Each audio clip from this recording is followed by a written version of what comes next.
So thank you for calling me to speak today. And we've been sitting indoors for so long that it's hard to find inspiration. And so I thought, okay, what can I talk about that's inspiring? And being that this is February, it reminded me that it's a good time to talk about butterflies. So I'm going to talk a little about butterflies, and then Vidyaji, I'll come to your question about what drives me or what keeps me going.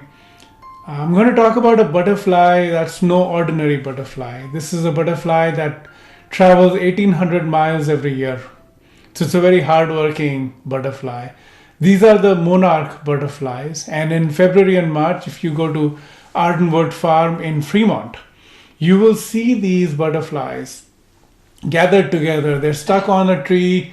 They're this is a whole grove filled with butterflies, monarch butterflies. That I'm going to turn this video on so you can see this on the side. Entire groves on trees, they're going to be lying together, and they're essentially with their wings closed. All of them with their entire community of butterflies.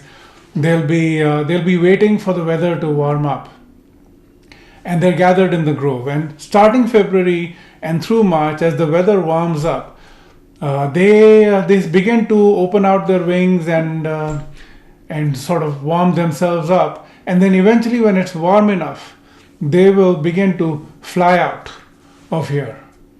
And they start flying out of here. They go all the way to the Sierras. So Sierras, which is where the Yosemite is. So they go all the way to the Sierras, hundreds of miles. And when they go there, they lay their eggs, and then they die.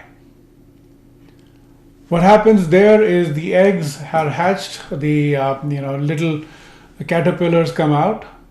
These caterpillars eat a lot of milkweed and eventually turn into pupae, which is they go into this process of transformation. And at the end of that process of transformation, they come out as beautiful monarch butterflies. Those butterflies, just the way they were doing at Fremont, they start to warm themselves up and start heading out north. Then these butterflies go north all the way to Oregon. And when they get to Oregon, they do the same thing. They lay their eggs and they die. Now the question is, how do these butterflies, tiny, they're 1 gram, they're really light, how do they travel such a long distance? The way they travel this long distance is very interesting, which is they use sunshine to fly. Now, how does anyone use sunshine to fly? The sun warms up the air, and warm air rises, as you know. So as the warm air rises and there are air currents, these butterflies ride those air currents to go all the way hundreds of miles, sometimes 100 miles in one day, hundreds of miles north to Oregon.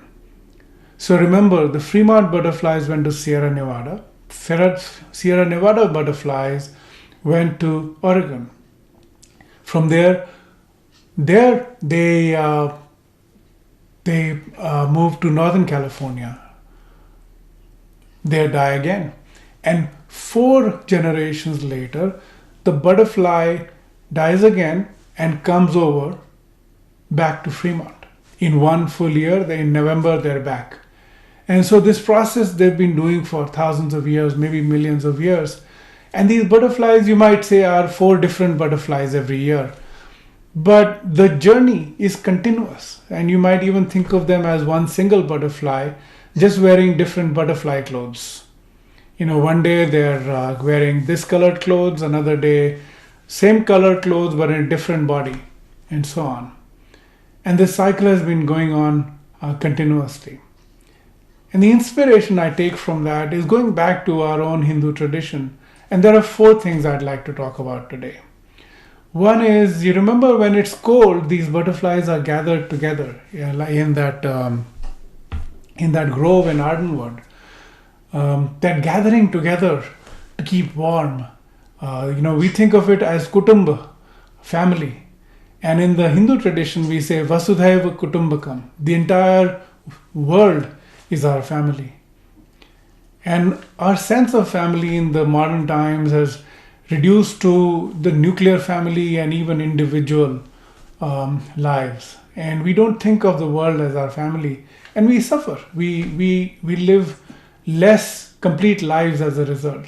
So just remembering the warmth and the safety that comes from belonging to our worldwide family will make us feel a lot more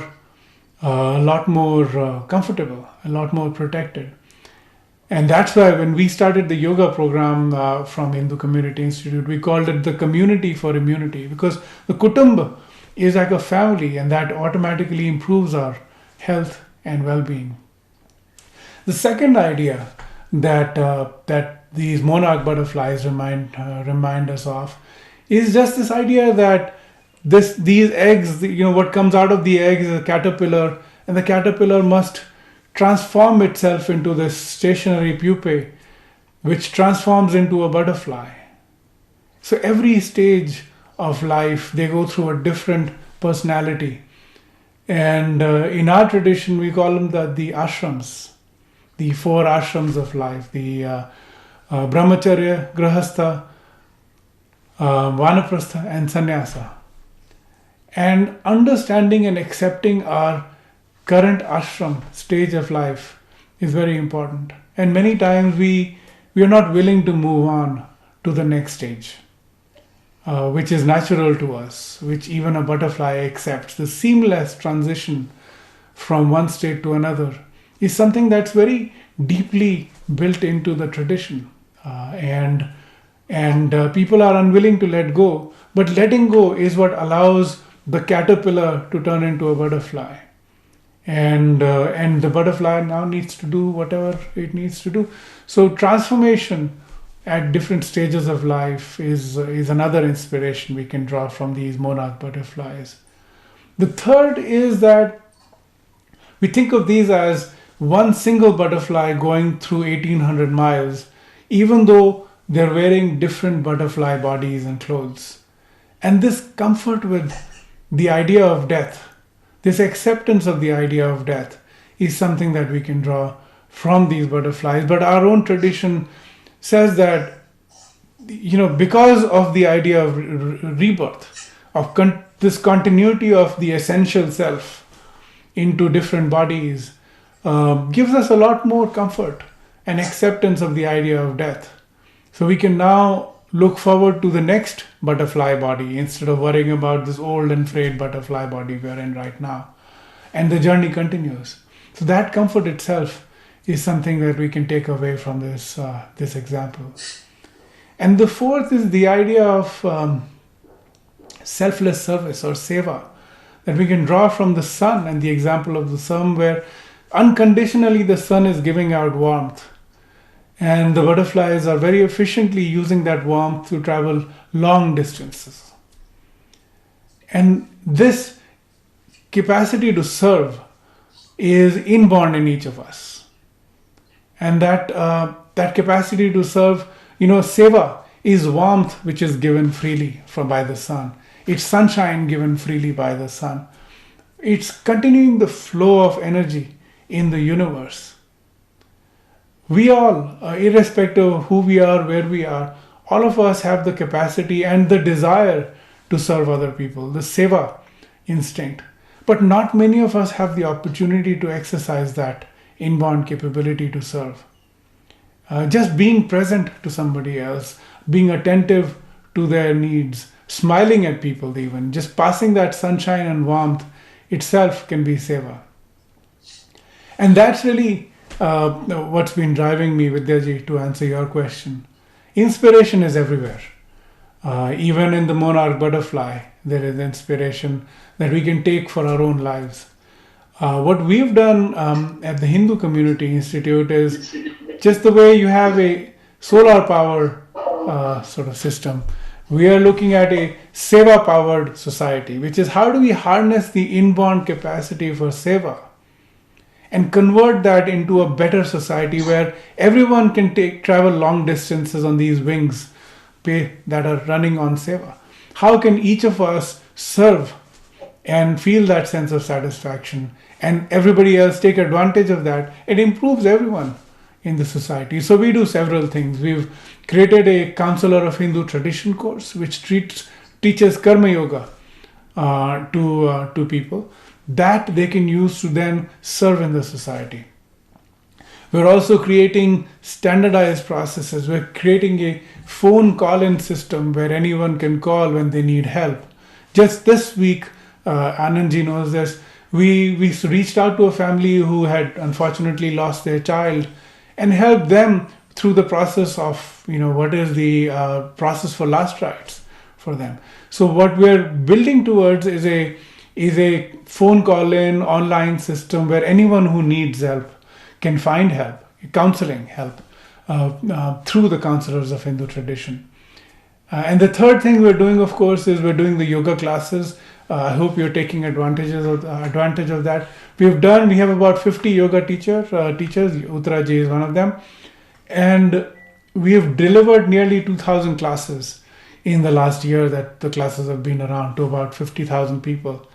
So there's a lot of capacity that all of us have to serve. And what I'd like to see is a world where everyone has that ability to express their inner capacity to serve. And it improves the status of the society. It improves everyone's lives. And so with that, I'd just like to say that inspiration is everywhere. And I thank you very much for inspiring me through this journey. And I wish you all the best for today. Thank you. Thank you so much. That was a very inspiring again. Beautiful concept, how you actually explain the butterfly, and then, yeah, absolutely. That's beautiful message about life. Thank you. Thank you. Have a good day. Thank you. Alrighty. So I guess before we move on to our next item,